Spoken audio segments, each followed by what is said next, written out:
नमस्ते। नमस्ते महोदय विजयलक्ष्मी। नमस्कारः महोदय। मन्त्रपाठः।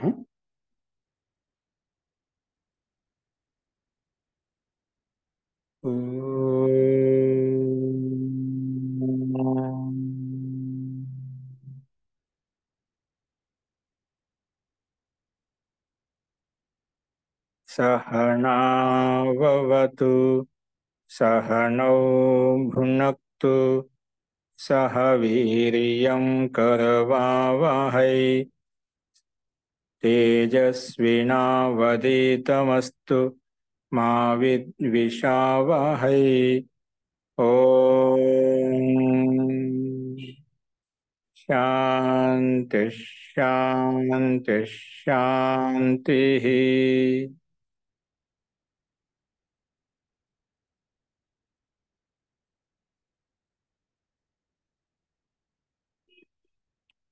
सर्वेभ्यो नमः। అందరికీ నమస్కారం అండి. మనము ప్రౌఢ రచనానువాద కౌముదిలో 22వ అభ్యాసంలో తెలుగు వాక్యాలకు సమాధానాలు చెప్పుకుంటున్నాము. నిన్న రెండవ బిందులో 7వ వాక్యం వరకు చెప్పుకున్నాము. సత్సాంగత్య పాపాని అపాకరోతి. అలాగే దేశభక్త నేతారః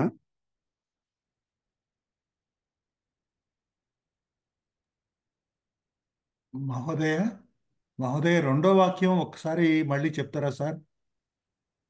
ఏ రెండు వాక్యం అండి? మహర్షి పాణిని అష్టాధ్యాయాః నద్యాః ఎలా అంటాము? పార్వత్యాః ఎలాగైతే అంటామో మహర్షి పాణిని అష్టాధ్యాయాః. ఆచార్యజీ ఇక్కడ యాకి యావత్ వస్తుందా?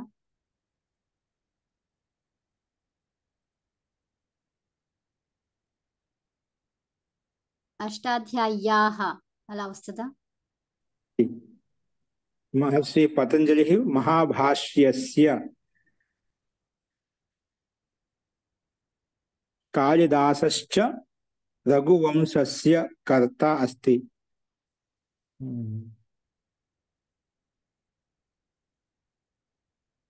అస్తు. పునః ఏకవారం వదతు మహోదయ, అదే కొంచెం రాయలేదండి అందుకని.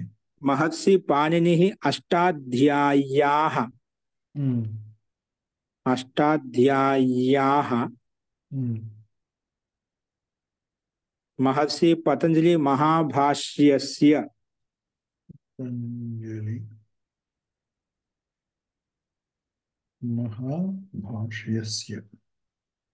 కాళిదాసః రఘువంశస్య కాళిదాసశ్చ చాకలం పెట్టుకో, మరియు ఉంది కదా. కాళిదాసశ్చ రఘువంశస్య కర్త అస్తి. రఘువంశస్య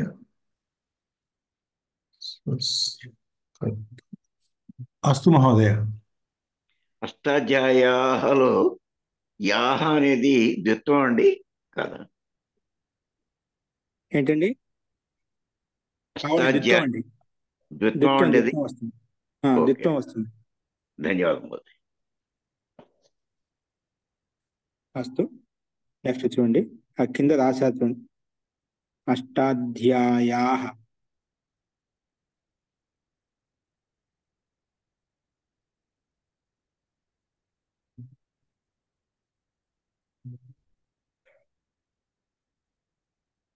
నెక్స్ట్ రాసుకోండి 8వ వాక్యము.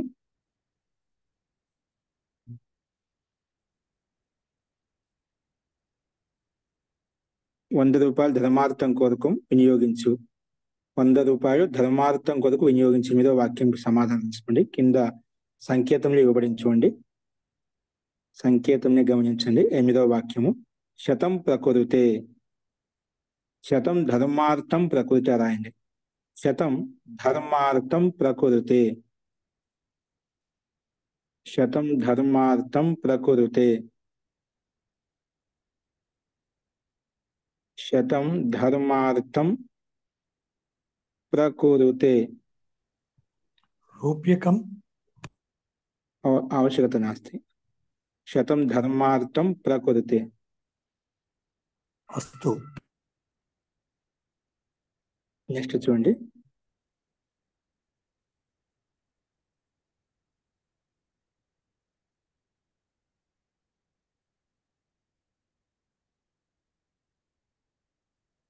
అతడు గీత యొక్క కథను చెప్తున్నాడు. రాసుకోండి. అతడు అని చెప్పాము.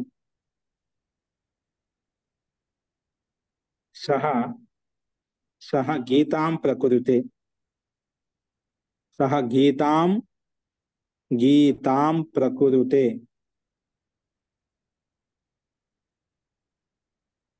సహ గీతాం ప్రకురుతే. సహ గీతాం ప్రకురుతే. ప్రకురుతే.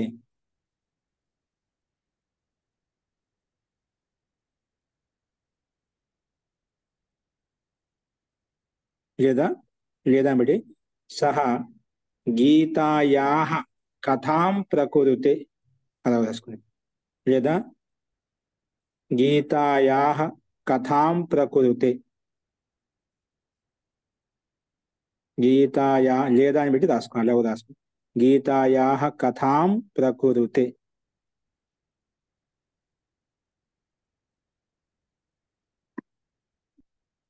ప్రకురుతే.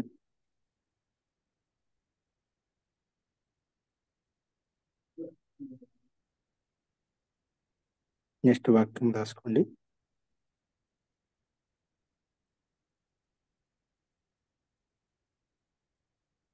సహ శత్రుం అధికరోతి.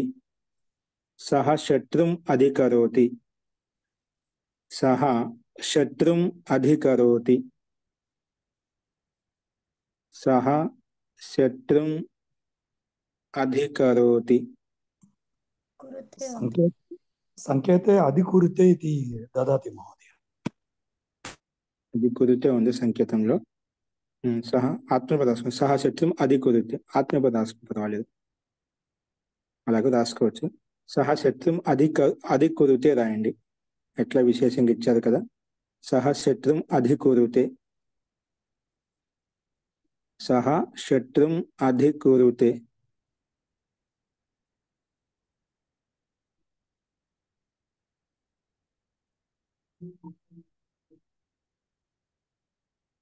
సహ శత్రుం అధికురుతే. నెక్స్ట్ వాక్యం. అహం మునిత్రయం నమస్కరోమి. అహం మునిత్రయం నమస్కరోమి. అహం నమస్కురుతే రాయొచ్చండి.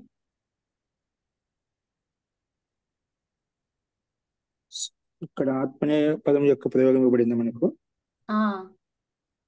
దశలో ఆత్మీయపదం అయింది. అహం మునిత్రయం నమస్కురుతే. అహం మునిత్రయం నమస్కురుతే. అహం మునిత్రయం నమస్కురుతే. మహోదయ, అహంకి సహకి కూడా ఒకటే వస్తుందా మహోదయ? కురితే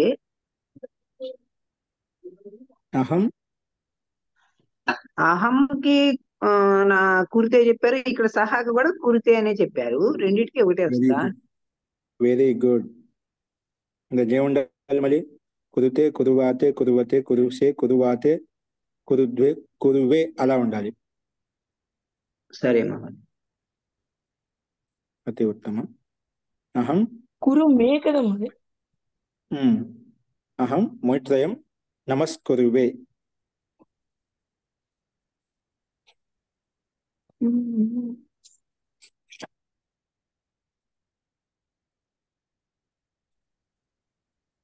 సంకేతం మునిత్రయం అనేది ఒకటి ఇచ్చాడు మహోదయ. మునిత్రయం నమస్కారం కూడా చెప్పొచ్చు కదా మహోదయ? చెప్పొచ్చు. ఇక్కడ ప్రయోగం మనకు దీన్ని ఉపయోగించుకోమని చెప్పారు కదా, గురుదాత్ను ఉపయోగించి.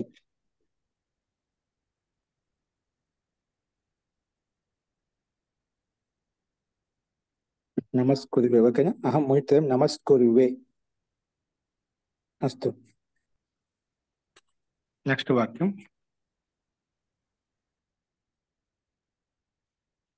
అహం మునిత్రయం నమస్కురువే రాశారు కదా, నెక్స్ట్ రాసుకోండి. అహం మునిత్రయం నమస్కురువే తర్వాత నెక్స్ట్ వాక్యం ఏంటి? కామభావన చిత్తమును వికృతము చేస్తుంది. కామభావన చిత్తం వికురుతే.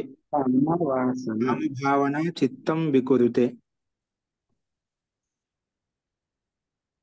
కామభావన చిత్తం వికురుతే. వికురువతే అలా వికురుతే రాయండి. కామభావన చిత్తం వికురుతే. కురుతే.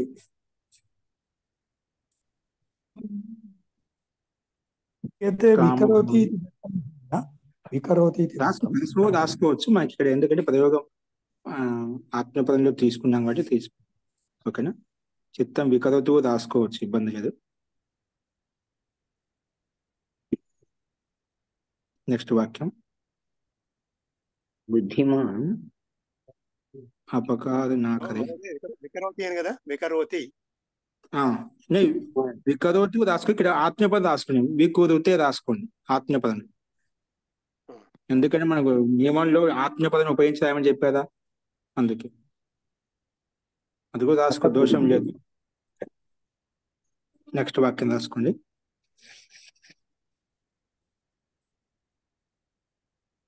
ఇక్కడ బ్రాకెట్ లో వికరోతి సంకేతంలో అయితే అది కూడా రాసుకోవచ్చు, కానీ అంటే వి ఉపసర్గం వచ్చింది కాబట్టి ఖచ్చితంగా పదసింపదం వస్తుందండి, కరెక్టే. అంటే కొన్ని కొన్ని ఉపసర్గాలు ఉన్నప్పుడు విశిష్ట నియమం చేత అవి పదసింపదంలోకి మారిపోతాయి. ఇక్కడ వి వచ్చింది కాబట్టి పదసింపదలోకి మారింది, అంటే వికరోతి రాయండి. కింద ఇచ్చారు, నేను చూడలేదు. అస్తు. నెక్స్ట్ వాక్యం. విద్వాంస అంటే బుద్ధిమత్త. బుద్ధిమత. బుద్ధిమత అంటే బుద్ధిమంతులు. బుద్ధిమత. తీసుకోవాలి కదా, బుద్ధిమంతం. బుద్ధిమాన్ కా అపకార నా కరే. బుద్ధిమంతం అపా బుద్ధిమంతుడికి కొరియాద్. అపకారం చేయకూడదు. అపకారం నా కొరియాద్. అపా కొరియాద్ రాసుకోవచ్చు. బుద్ధిమంతం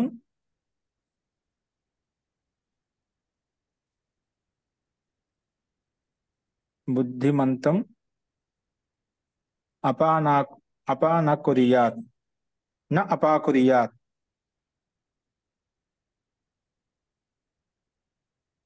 విధిలింగంలో మనకు ఆకారం లేదు కాబట్టి బుద్ధిమంతం నా అపకురియాత్. అపకురియాత్ రాయండి, తిరిగి రాదు. బుద్ధిమంతం నా అపకురియాత్. ఒకవేళ ఆత్మపదం రాసుకుంటే బుద్ధిమంతం నా అపకురువేత. ఆత్మపదం రాసుకుంటే బుద్ధిమంతం నా అపకురువేత. ఆత్మపదం కురువేత. బుద్ధిమంతం నా అపకురువేత.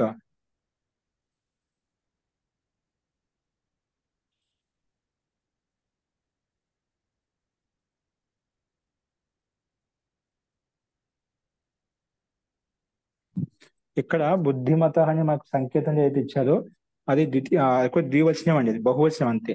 బుద్ధిమాన్ బుద్ధిమంతో బుద్ధిమంత. బుద్ధిమంతం బుద్ధిమంతో బుద్ధిమత. అవును, ద్వితీయ విభక్తి వస్తుంది. అంటే బుద్ధిమంతులకు అపకారం చేయొద్దు. ఓకే. బుద్ధిమత. ఓకేనా, బుద్ధిమత నా అపకురియా. అప్పుడు బహువచనంలో రాసుకోవాలి. బుద్ధిమత న అపకుర్వీరన్ కదా, న అపకుర్యుః. నాపకుర్యుః. బుద్ధిమంతం నాపకుర్యుః కదా, నా అపకుర్వీరన్. ఇక్కడ మనకు ఆత్మీయపదం రాసుకుని నా అపకుర్వీరన్. నాపకుర్వి నా అప రెండు సంధి చేస్తే నాపకుర్వీరన్. కుర్వీరన్. బుద్ధిమత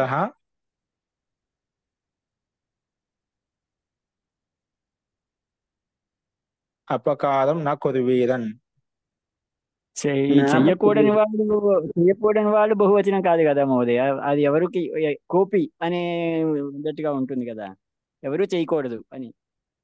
అప్పుడు ఏకవచనమే సరిపోతుంది కదా. బుద్ధిమంతులను నా అపకురియ, బుద్ధిమంతులకు అపకారం బుద్ధిమంతులకు అపకారం చేయకూడదు. ఎవరు? అది మనం కర్తను అధ్యయనం చేసుకోవాలి. ఇక్కడ కర్మపదం కదా. మనమందరం కర్త ఏకవచనమే అనుకోవచ్చు కదా.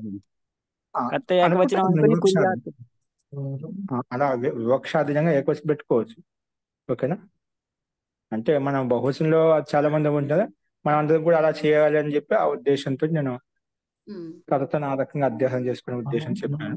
తప్పులేదు. కర్త ఏకవచనం అయితే మనకు అది కర్మపదం కదా. కర్మపదము బహువచనం ఉంది కాబట్టి మనకి కర్త బహువచనం ఉన్న రూల్ అయితే లేదు.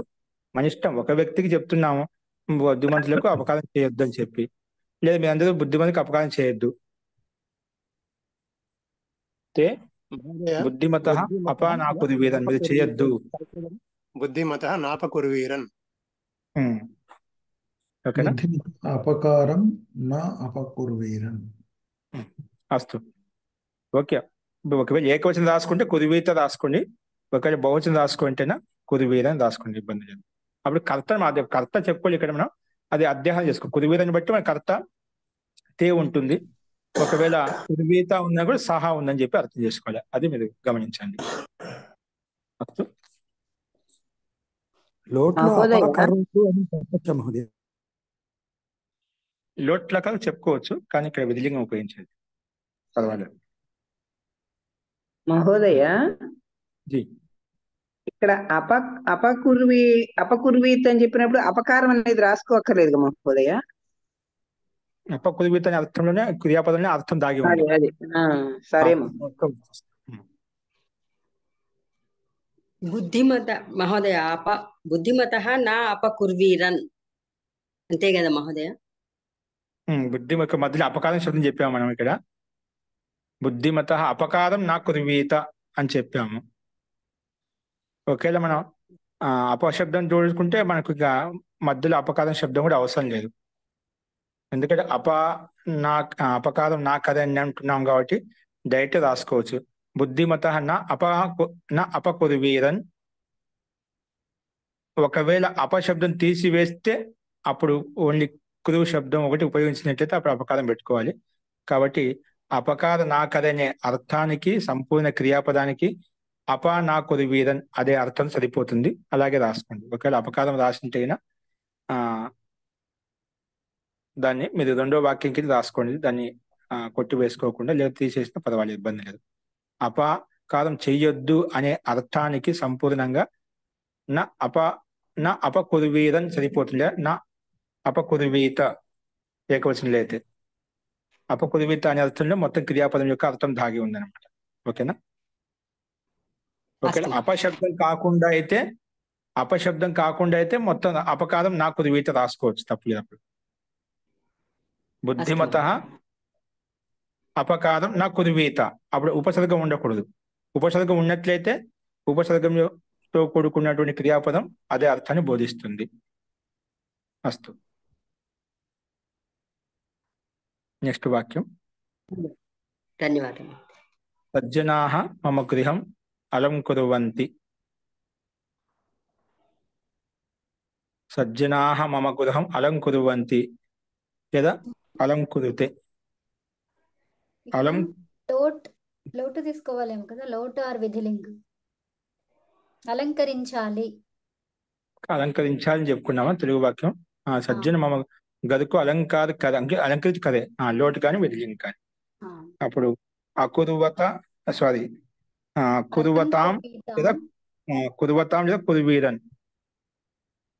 అలం కుర్వీతాం ఆర్ అలం కుర్వీరన్. ఇక్కడ కూడా మమ వచ్చిందిగా మహోదయ.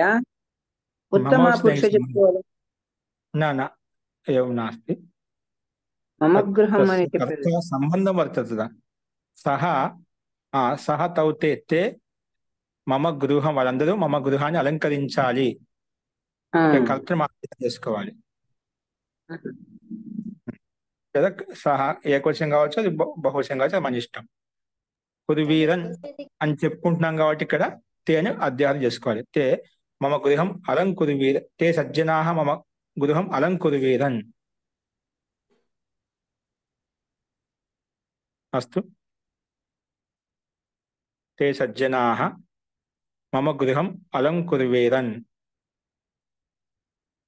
ఏదో సహ సజ్జనః మమ గృహం అలం ఆచార్యజీ కురువీత.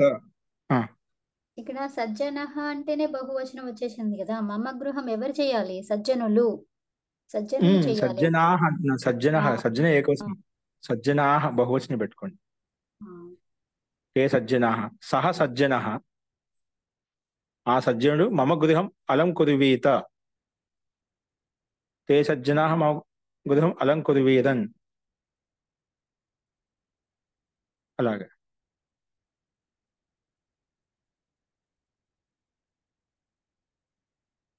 లోట్లకంగా రాసుకోవచ్చు. కురువతాం లేదా కురుతాం.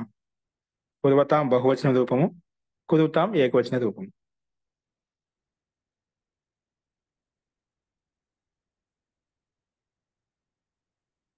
నెక్స్ట్ వాక్యం. అది మీరు ఆత్మీయపదం యొక్క రూపం ముందు పెట్టుకోండి. మీరు రాశారు కదా, అది ముందు పెట్టుకుంటే మీకు సందేహం ఉండదు. ఓకేనా? అందుకే ఇక్కడ ఏ ధాతుకైతే ఉభయ పదంలో ధాతులు ఇచ్చారో పరస్మ పదంలో ఆత్మపదం రెండు ముందు పెట్టుకోండి. ఎప్పుడైనా రాసేటప్పుడు, ఇట్లా వాక్యాలు రాసేటప్పుడు అది మీకు వెంటనే ఏ లకారంలో ఏ రకంగా రూపం ఇవ్వబడింది వెంటనే మీకు తెలుస్తుంది అన్నమాట. అంటే మీరు కన్ఫ్యూజ్ కాకుండా, సందేహపడకుండా అలా ముందు పెట్టుకొని రాసుకోండి. నెక్స్ట్ వాక్యం రాసుకోండి. రష్యా దేశీయులు చంద్రమా వరకు వెళ్ళేటువంటి విమానాలను ఆవిష్కరించారు.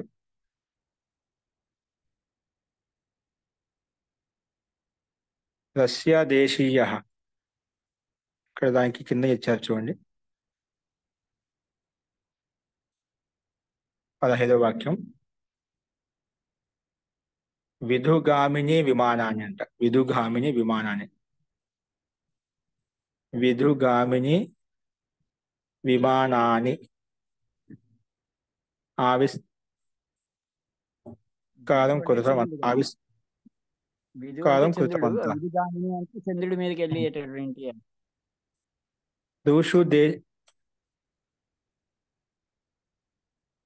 రూస్ దేశీయ, రష్యా దేశీయ, రష్యా దేశీయ, రష్యా దేశీయ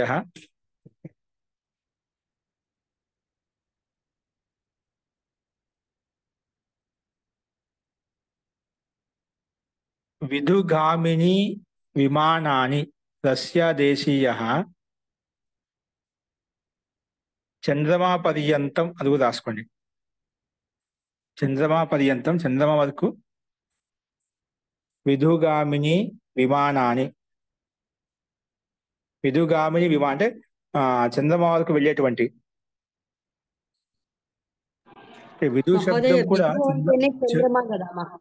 విధు శబ్దం చంద్రమాతని పోలిస్తుంది కాబట్టి చంద్రమా పర్యంతం ఆవశ్యకత నాస్తి. రష్యా దేశీయ విధుగామిని విమానాన్ని ఆవిష్కారం అకరోత్.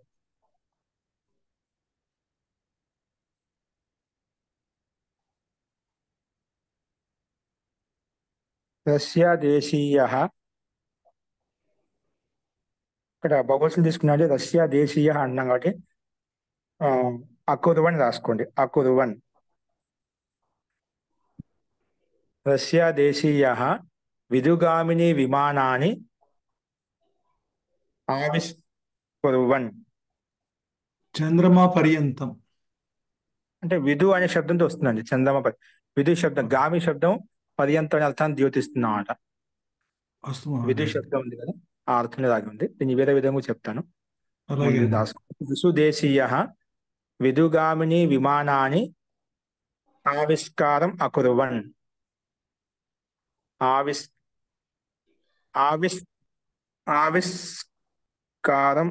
ఆవిష్కారం అనకూడదు.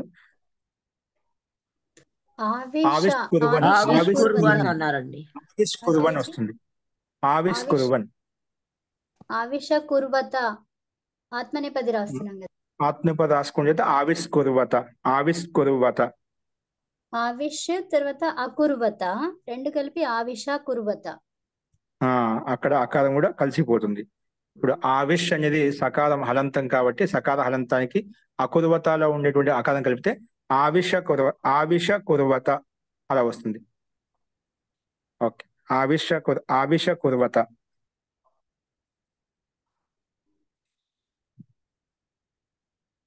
ఆవిష కుర్వత అకారం కూడా కలిపేసుకుంది. లేదా ఋషు దేశీయ చంద్రమా పర్యంతం గచ్చంతం విమానాన్ని ఆవిష్కృతవంతః.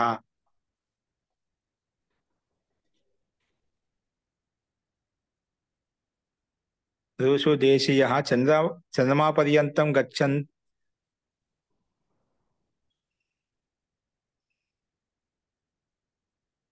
ఋషు దేశీయ చంద్రమా పర్యంతం గచ్చతః విమానానం ఆవిష్కృతవంతః అని రాసుకోవచ్చు. లేదా అని బట్టి ఋషు దేశీయ చంద్రమా పర్యంతం గచ్చతః విమానానాం, ఇక గచ్చతః విశేషణము విమానానాంకి. గచ్చతః వెళ్ళేటువంటి విమానాలను ఆవిష్కరించారు. గచ్చతః విమానానం ఆవిష్కృతవంతః. విమానానం ఆవిష్కృతవంతః. క్రిదంత ప్రయోగించాము. తింగంతంలో అయితే ఇప్పుడు చెప్పిన ఆవిష కుర్వత రాసుకోవచ్చు. విమానానం ఆవిష్కుర్వత.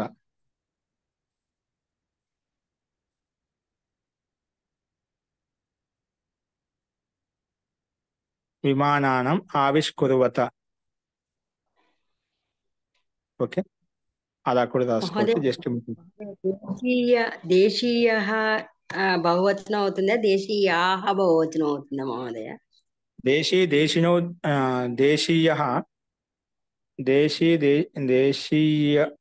బహువచనంలో తీసుకున్నానండి. ఇక్కడ బహువచనంలో రావాలి. దేశీయినో దేశీయిన. అక్కడ నకారంతో కరీనో ఒక దేశీ కరీ శబ్దానికి సమానంగా తీసుకున్నట్లయితే దేశినో దేశిన. రష్యా దేశిన. అప్పుడు బహువచనంలో అయితే దేశిన రూపం అలా రావాలి. రష్యా దేశీయ ఈయ ప్రత్యయం తీసుకుంటే అది ఏకవచనంలో ఉంటుంది. ఏకవచనం దేశీయినౌ. దేశీయ శబ్దం ఏకవచనంలో ఉంది. మనం దాన్ని రష్యా దేశీ నకారాంత రూపంలో తీసుకున్నట్లయితే భిన్నంగా మారుతుంది.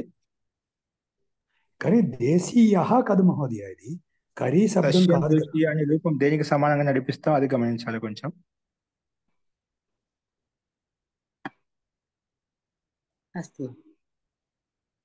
చూసి చెప్తామండి. ఓకేనా? రష్యా దేశీయ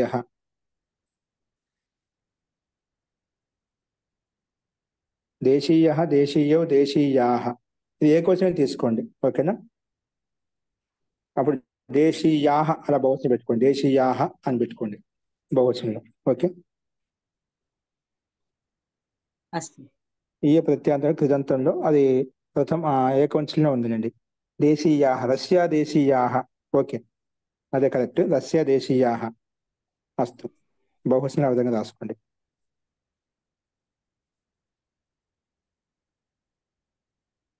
అస్తు. దేశిన శబ్దం కూడా అక్కడ ఉన్నట్టుగా అనిపిస్తుంది. అస్తు. ఇక్కడే ఇదే తీసుకుని దేశీయాహ. సామాన్య రూపం నడుస్తుంది రామశబ్దానికి సమానంగా. అస్తు. నెక్స్ట్ వాక్యం చేయండి. రష్యా దేశీయ మహోదయ అది ఏంటండి? రష్యా దేశీయ విధుగామిని విమానాన్ని ఆవిష కుర్వత. కరెక్ట్. రాసుకునే అది రాసుకునేప్పుడు. Okay sir. రష్యా దేశీయాహ అని అంటున్నారు మీరు కూడా. కరెక్ట్.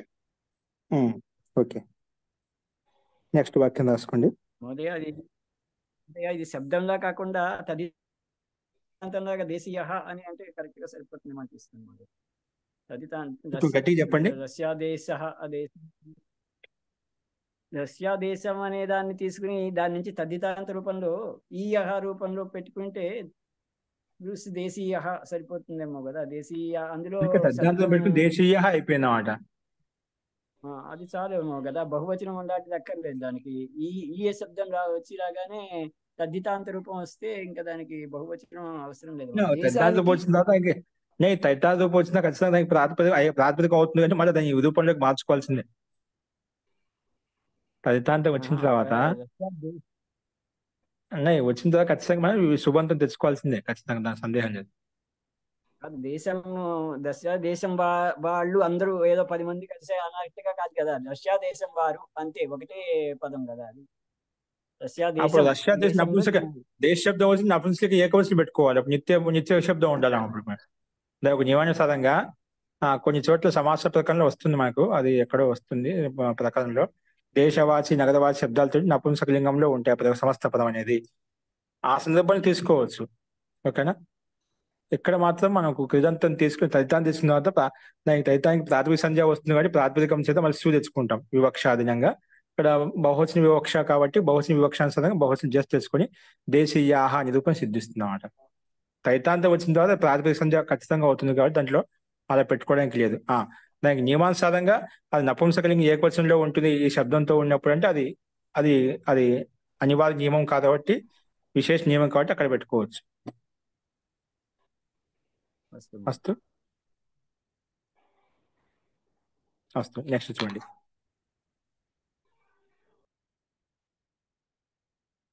పదహారవ వాక్యం. ఇది ఒకవేళ అతడు దొంగతనం చేయడం వదిలిపెట్టకుంటే तो बिरादरी से निकाल दिया जाएगा. यदि सह स्थेयं न त्यजति, यदि सह स्थेयं न दొంగతనం स्थेयं न त्यजति चेत्, यदि सह स्थेयं न त्यजति चेत्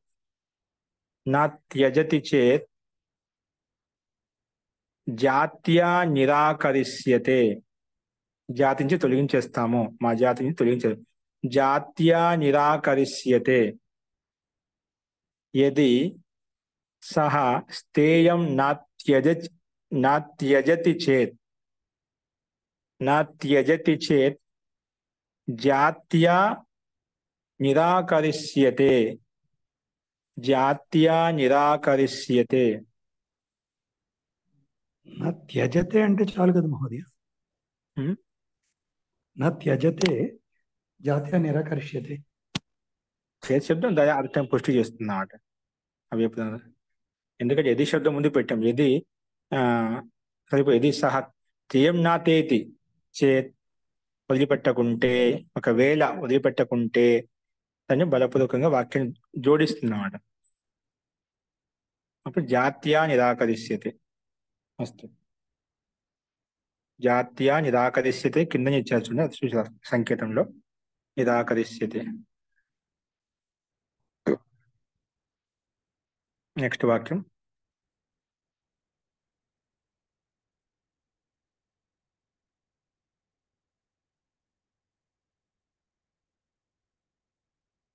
రాసుకోండి. వేదాధ్యయనేన మనః సంస్కరోతి. వేదాధ్యయనేన మనః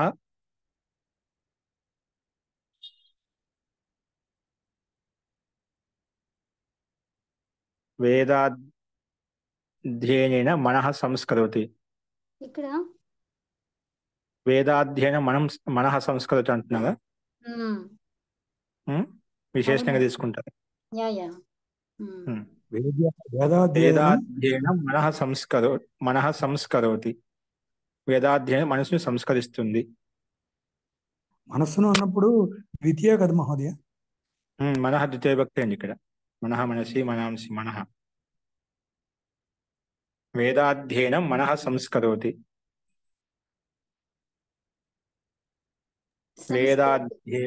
ఏంటండి సంస్కృతి అంటుందా? ఓకే, రాసుకోండి. వేదాధ్యయన మనః సంస్కృతి. దాన్ని అయిపోయిన పెట్టి సంస్కరోతికి రాసుకోండి, పర్వాలేదు. సంకేతే సంస్కరోతి ఇది దత్తం మహోదయ. సంస్కరోతి దత్తం. అస్తు. ఈ కొన్ని సూత్రాలు చూసుకోవాలి మనకు ఇక్కడ. ఉపసర్గలు ఉన్నప్పుడు అవి ఉపసర్గాలు ఉన్నప్పుడు ఆత్మనే పరస్పరంగా మారుతుంది కొన్ని చోట్ల. కొన్ని చోట్ల పరస్పరంగా మారుతుంది. సూత్రాలు చూసుకోవాలి మనం. ఇక్కడ సంస్కృతి రాయండి. అస్తు. వేదాధ్యయనం మనః సంస్కరోతి. నెక్స్ట్ వాక్యం. యోద్ధ ధనుష్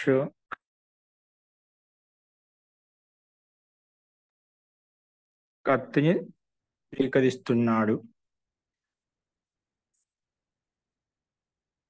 రాసుకోండి. యోద్ధ మనకు సంకేతాలు చెప్పుకున్నాము. యోద్ధ అంటే ఎవరు?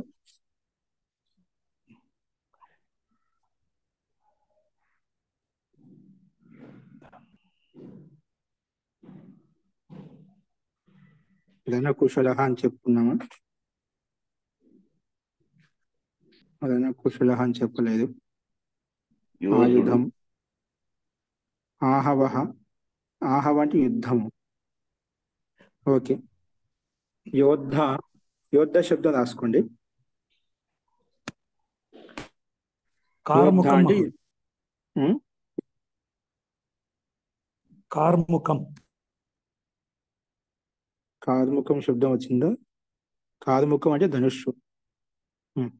యోద్ధ కార్ముకం. యోద్ధ కార్ముకం.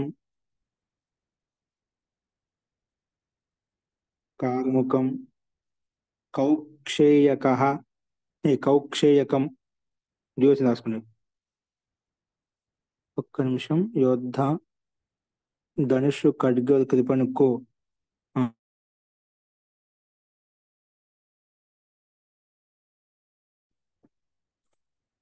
యోద్ధారం రాసుకుంది.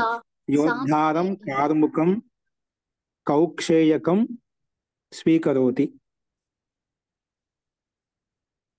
రాసుకోండి. యోద్ధుడిని యోద్ధారం కార్ముకం. యోద్ధారం కార్ముకం. యోద్ధారం కార్ముకం.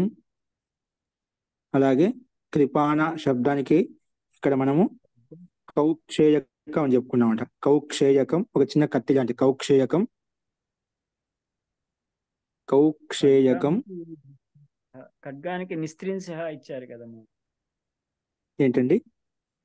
ఖడ్గమునకు నిస్త్రింశ అనేది ఒకటి ఇచ్చారు కదా. ఖడ్గమునకు నిస్త్రింశ. ఖడ్గానికి శబ్దకోశంలో నిస్త్రింశ కొత్త పదం రాసుకున్నానే. నిస్త్రింశం అని ఉండాలా? దివసం నిస్త్రింశం. నిస్త్రింశం. యోద్ధారం కార్ముకం నిస్త్రింశం.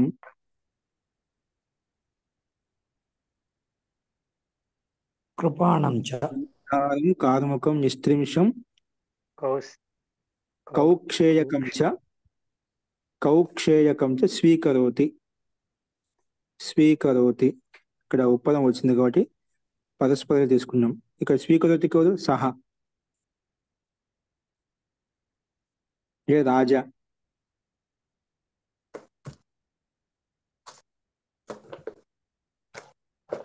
అస్తు. యోద్ధారం కార్ముకం నిస్త్రింశం కౌక్షేయకం చ స్వీకరోతి. స్వీకరోతి కనుక మనం అధ్యయనం చేసుకోవాలి. నెక్స్ట్ వాక్యం.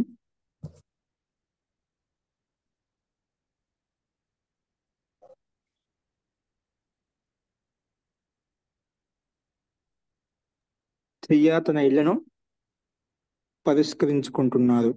స్త్రీలు తమ ఇళ్లను పరిష్కరించుకుంటున్నారు అంటే అలంకరించుకుంటున్నారు. స్త్రియాః లేదా మహిళాః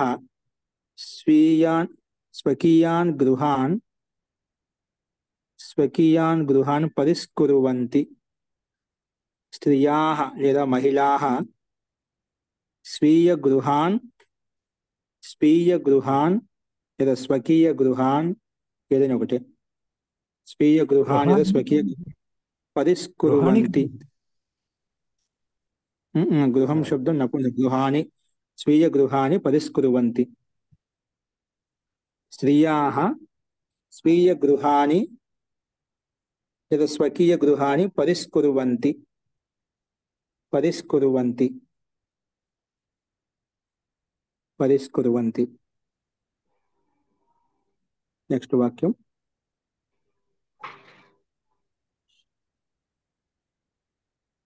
నిర్ధనస్య తిరస్కారం నా కుర్యాత్. నిర్ధనస్య తిరస్కారం నా కుర్యాత్. ఇది ఒక వాక్యం రాసుకోండి. ఇది ఒక వాక్యం. లేదా మనం రాసుకోండి. నిర్ధనస్య తిరస్కారం నా కుర్యాత్. నిర్ధనస్య తిరస్కారం నా కుర్యాత్. లేదా నిర్ధనం నిర్ధనం నిర్ధనం తిరస్కరోతు. తిరస్కుర్వేత. నిర్ధనం తిరస్కుర్వేత.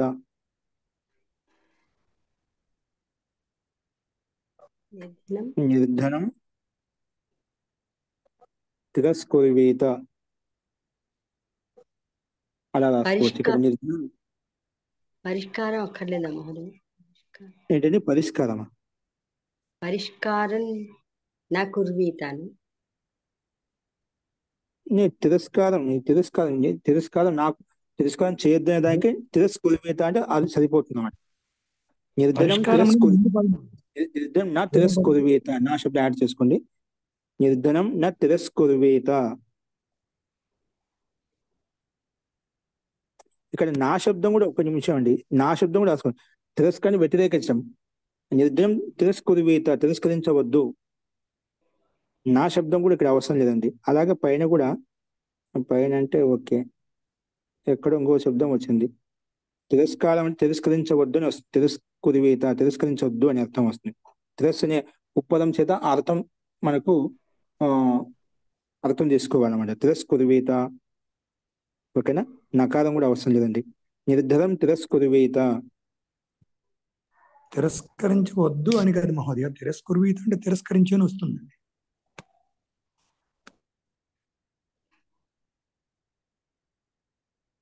నిర్ధరం తిరస్కుర్వేత. తిరస్కరోతి తిరస్కరిస్తున్నాడు. నిర్ధరం తిరస్కరిస్తున్నాడు. ఉండాలి మహోదయ.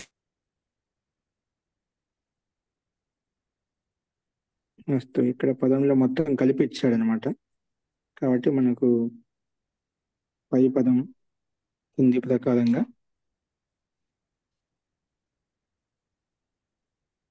ఓకే తీసుకోండి. నాకారం తీసుకోండి. తిరస్కరోతి తిరస్కురుతః తిరస్కుర్వంతి. నా తిరస్కరోతి. అస్తు. నిర్ధరం నా తిరస్కుర్వేత. ఈ రకంగా మనం ఈ అభ్యాసం 22లో గా బిందువుకు సంబంధించినటివి, ఖా బిందువుకు సంబంధించిన రెండో బిందువు ఏదైతే ఉందో వాటిలో వాక్యాలు చెప్పుకున్నాం. 20 వాక్యాలు. నెక్స్ట్ గా బిందువుకు సంబంధించి వాక్యాలు రాస్తాం. గా బిందువుకు సంబంధించి వాక్యాలు. బహువ్రీహి సమాసం ఉపయోగించి వాక్య నిర్మాణం. చెప్పండి. ఇక్కడ యోద్ధారం అని రాశాం కదా మనం. యోద్ధారం, కార్ముకం ఇవన్నీను. యోద్ధ అంటేనే యుద్ధం చేసేవాడు అనే అర్థంలో వచ్చేస్తుంది కదా. ఇంకా యోద్ధారం అని ద్వితీయ విభక్తిలో రాయాలా మహోదయ? అది అట్లా నాకు అర్థం కాలేదు. అంటే మీరు చెప్పే యుద్ధం చేసేవాడు అంతే. ఓకేనా? యోద్ధ అంటే ఏమిటి? యుద్ధం చేసేవాడు అని అర్థం వస్తుంది కర్త అర్థంలో. యోద్ధారం అంటే యుద్ధం చేసేవాడిని, ఖడ్గమును, కత్తిని స్వీకరిస్తున్నాడు. ఎవరు? రాజా. అక్కడ ద్వితీయ భక్తి రావాలి, కర్మపదం రావాలి. యోద్ధ అని ప్రథమ విభక్తిలో ఉందన్నమాట. యోద్ధ, యోద్ధారో, యోద్ధార, యోద్ధారం, యోధుడిని. ఇవన్నీ ప్రథమ విభక్తి కాదు. అర్థమైందా? మహోదయ యోద్ధ స్వీకరిస్తున్నా చెప్పారు మహోదయ. అందువల్ల యోద్ధారం రావడానికి లేదు మహోదయ. మీరు యోధ ఇవన్నీ స్వీకరిస్తున్నాడు అని చెప్పారు తెలుగులో. యోద్ధ స్వీకరిస్తున్నా అని చెప్పానా? అవునండి. అప్పుడు అవును. వాక్యం యోధారం మార్చేసుకోవాలి. వీటిలన్నింటినీ అప్పుడైతే స్వీకరిస్తాడు. అప్పుడు యోధని కర్తగా పెట్టినప్పుడు అప్పుడైతే అంతే. ఖచ్చితంగా యోద్ధ ఇది యోద్ధాని వస్తుంది, యోద్ధారం రాదు. యోద్ధ నేను స్వీకృతి కర్త భిన్నంగా పెట్టేశాను. అయితే తెలుగు వాక్యం ప్రకారం ఆ రకంగా రాయించింటేనే ఖచ్చితంగా యోద్ధారం రాదు, యోద్ధానే వస్తుందండి. యోద్ధ కరెక్ట్. మీరు తెలియ చెప్పిన వాక్యం ప్రకారం కరెక్ట్ చెప్తున్నారు. నేను కర్తను ఆ రకం చెప్పకుండా రాజు విని తీసుకున్నాడు, యోధుడిని తీసుకుంటున్నాడు, కత్తిని కట్టిని స్వీకరిస్తున్నాడు, అందరినీ ముందుగా సిద్ధం చేసుకుంటున్నా అంటాం కదా, ఆ నిబంధనలు తీసుకొని చెప్పాను. ఒక ఇక్కడ యోధనే కర్త తీసుకున్నట్లయితే యోద్ధ ఖచ్చితంగా కర్తనే ఉండాలి. ఒక యోద్ధ ధనుషు ఖడ్గము త్రిపుడు స్వీకరిస్తున్నాడు. ఓకే, యోద్ధాలు అయినప్పుడు యోద్ధాలం అవసరం లేదు మళ్ళీ, ఎందుకంటే ఇతనే కర్తగా పెట్టాం కదా. ఫస్ట్ యోధ ఏ శస్త్రాన్ని సర్వే స్వీకరోతి. తెలుగు వాక్యం అలాగే చెప్తే ఖచ్చితంగా అలాగే ఉండాలండి. ఫస్ట్ మహోదయ ఒకసారి రిపీట్ చేయండి ఆన్సర్. యోద్ధ ఇక్కడ యోద్ధ కార్ముకం నిస్త్రింశం అలాగే కౌక్షేయకం స్వీకరోతి. కౌక్షేయకం స్వీకరోతి. ఓకేనా? నేను చెప్పిన వాక్యం కదా, అక్కడ యోద్ధ అనుకుంటే అక్కడ స్వీకరోతి కర్త మనం భిన్న వ్యక్తి స్వీకరించాల్సి వస్తుంది. కౌక్షేయకం చ అని కూడా పెట్టాలండి. చా శబ్దం పెట్టుకో, కౌక్షేయకం చ స్వీకరోతి, ఇంకా అని చెప్పి అర్థం వస్తుంది. ఖడ్గమును ఇంకా కత్తిని తీసుకుంటున్నాడు అనే అర్థంలో, ఇంకా అనే అర్థంలో చా శబ్దం కూడా వస్తుంది. వస్తుంది.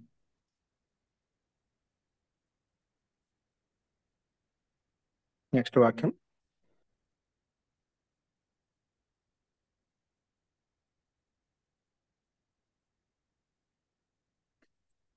నెక్స్ట్ చూడండి, బహుది సమాసం గురించి మొట్టమొదటి వాక్యం.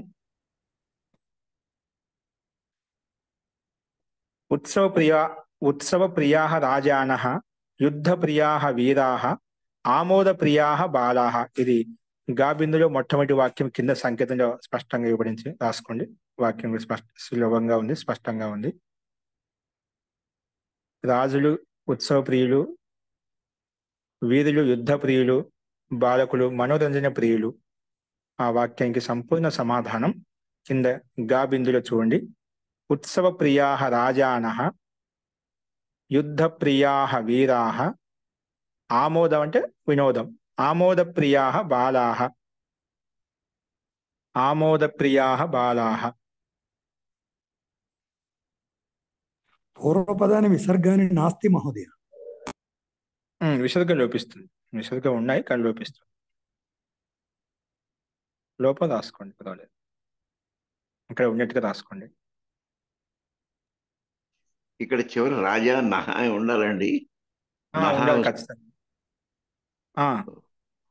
రాజానహ ఉండాలి. రాజా ఎందుకంటే సొంత అడిగి ఒక వాక్యం సంపూర్ణం అయిపోయింది, రాజానహ.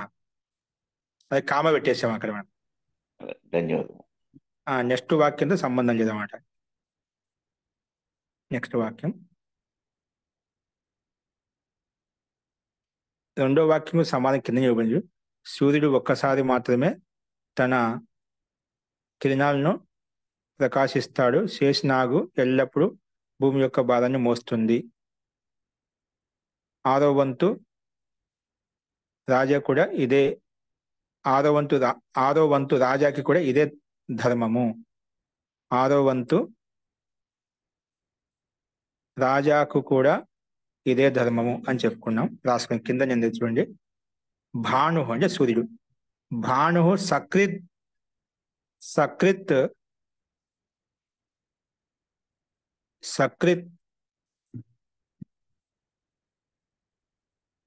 ఉక్తం, భాను సకృత్ ఉక్తం ఉక్త తురంగం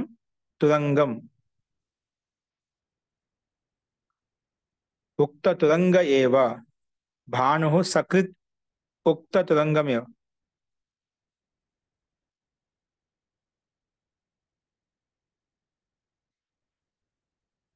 యుక్త తురంగ మహోదయ.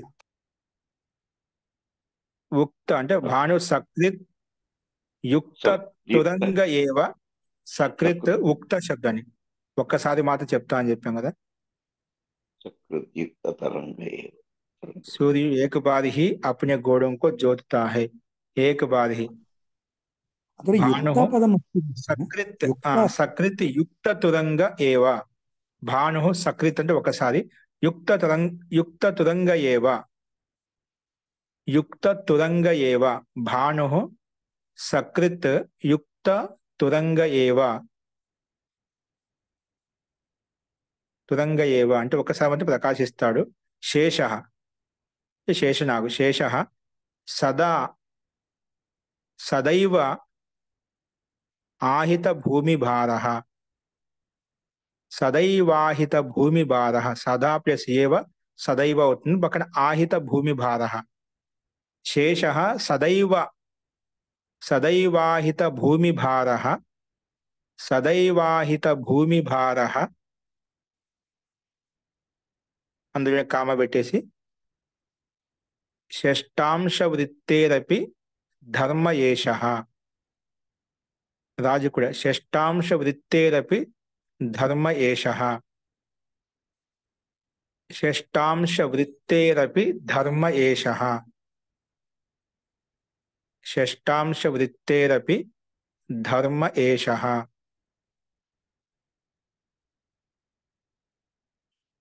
షష్టాంశ వృత్తేరపి ధర్మ ఏషః.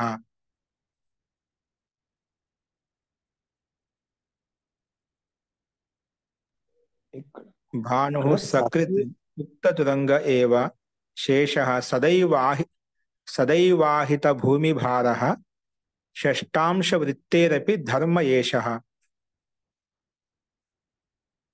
ఆరవ వంతు వృత్తి రాజుకు కూడా ఇదే ధర్మము.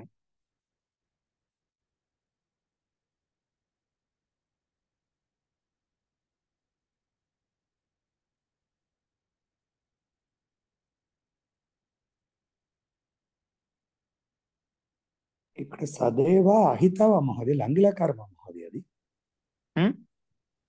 ఇక్కడ సదైవాహిత అనే దగ్గర సదైవ అహితవ లంగులకారమ. అది ఆహిత శబ్దం. ఇక్కడ సమస్త పదం తీసుకున్నాము.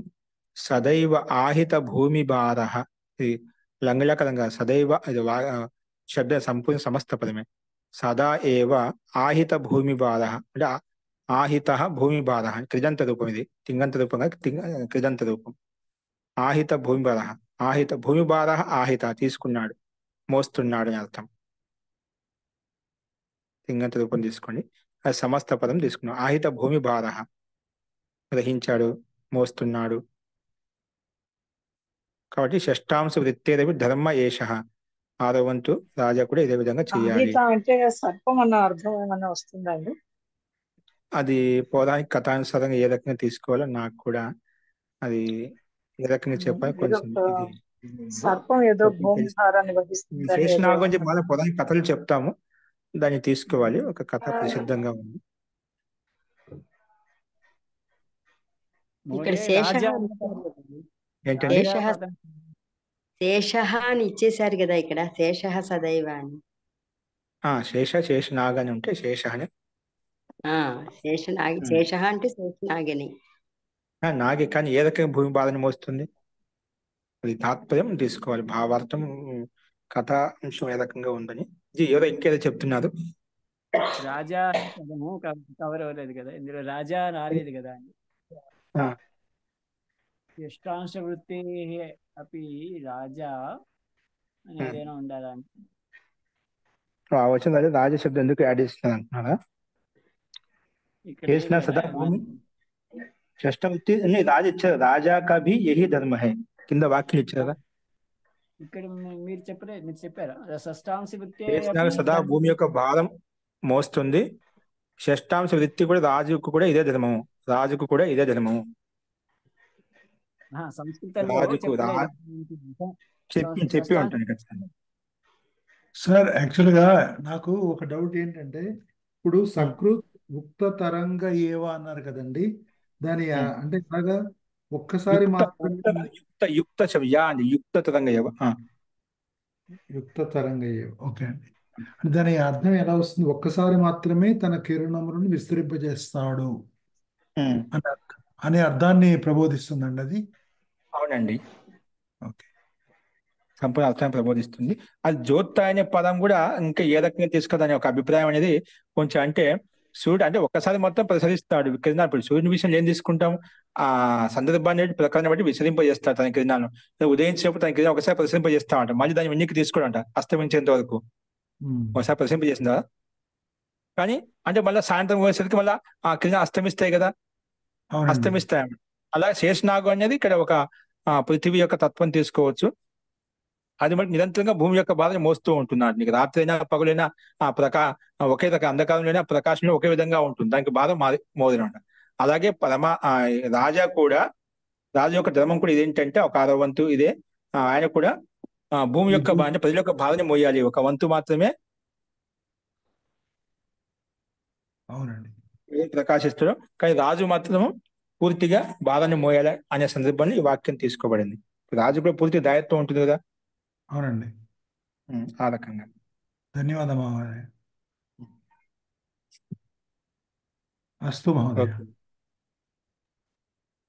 షష్టాంశ వృత్తి అంటే ఏమిటండి? అంటే 6వ వంతు వృత్తి, 6వ భాగం. అంశం అంటే భాగం, 6వ భాగం వరకు తన యొక్క ధర్మం కూడా తన యొక్క కర్తవ్యం ఇదే విధంగా తీసుకోవాలి. ఇదే విధంగా మోయాలి, భారాన్ని మోయాలి అంటే రాజ్యం యొక్క భారాన్ని మోయాలని అర్థం అక్కడ.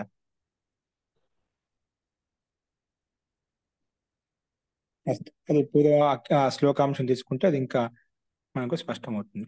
అస్తు, మిగిలిన కొన్ని అంశాలు ఉన్నాయి, అవి ఏంటో మనం చూద్దాంలేండి. అస్తు,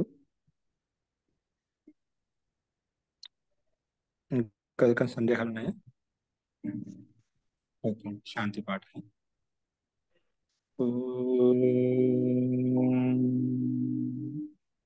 ద్యౌః శాంతిరంతరిక్షగం శాంతిః, పృథివీ శాంతిరాపః శాంతిరోషధయః శాంతిః, వనస్పతయః శాంతిర్విశ్వే దేవాः శాంతిర్బ్రహ్మ శాంతిః, సర్వం శాంతిః శాంతిరేవ శాంతిః, సామా శాంతిరేధి.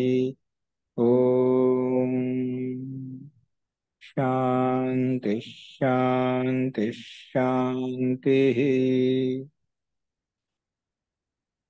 సర్వేభ్యో నమః. అందరికీ నమస్కారం అండి. నమస్కారం. ధన్యవాదాలు.